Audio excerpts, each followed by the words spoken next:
It's close to a year now since government ordered the shutdown of all learning institutions. Nearly 10 million learners at all levels have been at home since March 2020 with no end in sight. Diana Kagere, a human rights activist, is a mother of 3 and also takes care of another 4 children at her home in Seta. She narrates firsthand the experience of having to keep children at home for 9 months away from school. It's partly a blessing, but also it has also been a very difficult time for us as parents. Even the government instituted programs on television were mainly focusing on candidates. Later on, we had a few classes thrown up here and there, but the schedules were also not so clear, so it was very, very difficult for the children to catch up.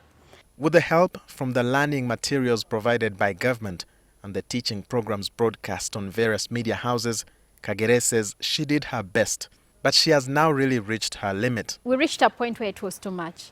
I couldn't keep up. We were all stressed, and I told them we are pausing all school-related activities. She says the burden extends from schooling to the basics of feeding. We also had to do a lot of immunity boosting. So we have about 5 meals a day.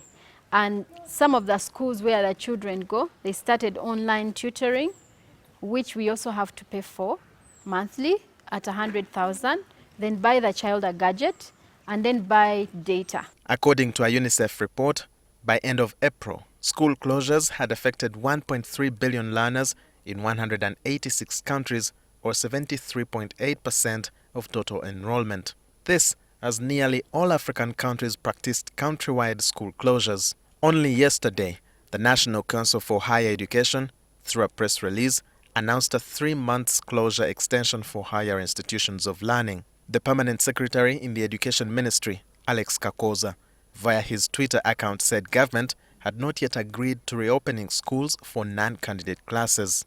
Consequently, Diana Kagere's children have mixed feelings about this situation. I miss my friends. Sometimes it makes me feel happy, sometimes sad because I'm not with my friends doing work. The kids may not die, but we call them vectors. They carry the virus from place to place. That's why we haven't opened schools, because the kids will gather, give each other the virus and take to the mother at home. So then you end up with 7 kids who don't have a mother or who don't have a father. The education system in Uganda is already haunted by a number of challenges. For example, funding for things like scholastic materials for government schools. And now with the outbreak of COVID-19 and sitting at home for close to a year, the side effects are likely to be insurmountable, according to experts. Richard Balikowa is an education psychologist at Makerere University. It is very possible that a number of them will drop out over so many factors, but many of them are psychosocial challenges. Balikowa says special attention should be given to vulnerable learners, especially those that were harassed. Some of them can suffer memory lapses.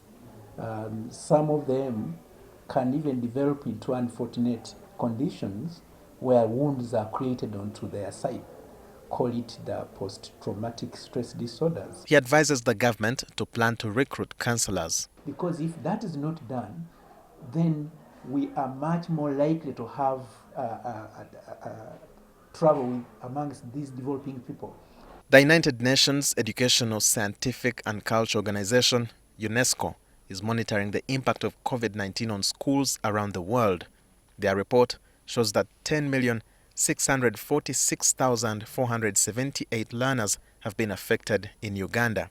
Of these, 608,973 are in pre-primary, 8,840,589 are in primary school, 1,031,520 are in secondary, and 165,396 are in tertiary school. Walter Mwesije, NTV.